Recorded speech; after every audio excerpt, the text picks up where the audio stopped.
guys, kumusta kayo? Ngayong araw na ito ay malamig na umaga dito sa Austria, no?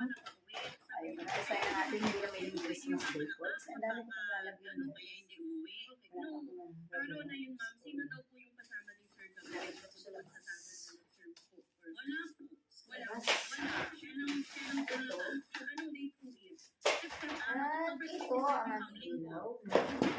Same day, ma'am, na paalam siya sa inyo. Opo, nang alas 12 ng umaga. Pero wala mo na 15 ito nangyari na hulihan doon sa okay. Tapos nung after, ma'am, yan, sinabi niya naman niya yung hapon na po siya makita. Ang bali, ang lasa nakakita mo sa kanya is yung confirmed, ma'am. Opo, tsaka yung ano, ma'am, kasi sinabi ng kayo sa paan na 2 taon, kinuha daw siya. Ngayon, sabi na siwang siya na kinuha daw.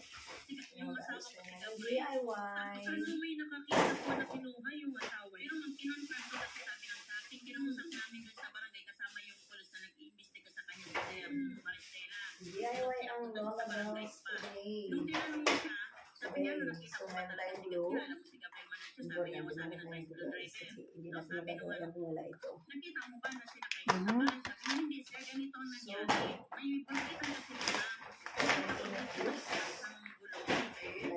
yung driver magpa-bulletin daw doon. Nakita niya si Gabriel, ito. Tapos nag-usap sila saglit. Maya-maya, pumasok na yung si Gabriel doon sa may iskinita kung saan doon huhulihin yung tao. Tapos pagtapos na pag-bulletin ng driver, umalis na siya.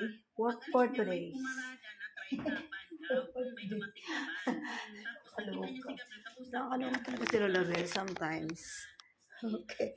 Okay guys.